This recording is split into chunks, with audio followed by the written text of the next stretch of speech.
risque d'embrasement, il est dans toutes les têtes, évidemment, chez les policiers, au niveau des autorités qui leur donnent des consignes, plutôt de modération, hein, puisque cet incident de départ quand même laisse un voile de doute sur le comportement des policiers. Donc c'est le moins qu'on puisse dire. Disons qu'il y a un indicateur pour les policiers qui est en fait l'évolution dans les quartiers de les plaques tournantes de la drogue, parce que les dealers ont besoin de tranquillité pour leurs affaires.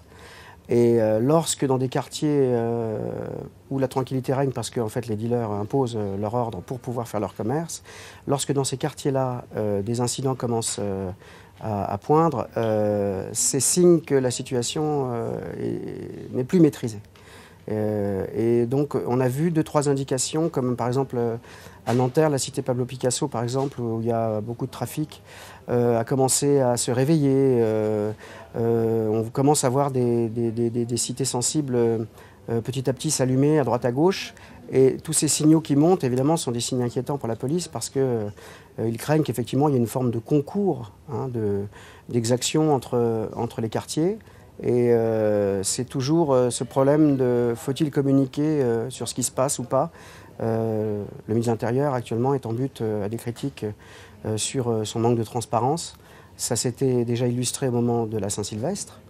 Et puis là, au moment de ces émeutes pour l'instant sectorisées sur la plaque Île-de-France, on a le sentiment qu'il retient un peu les chevaux en matière de communication. C'est très lié aux périodes de vacances, notamment ces histoires-là.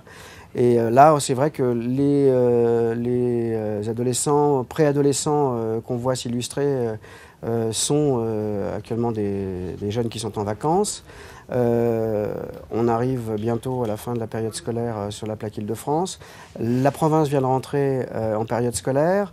Il y a une interrogation sur est-ce que la province, les grandes villes de province vont s'y mettre aussi, et est-ce que cette oisiveté va être propice à des débordements, des feux de poubelle, des feux de voiture, et voire plus des affrontements, des jets de projectiles, sur cette thématique des violences policières, surfant sur l'indignation de l'affaire du jeune Théodore, donc à Aulnay-sous-Bois.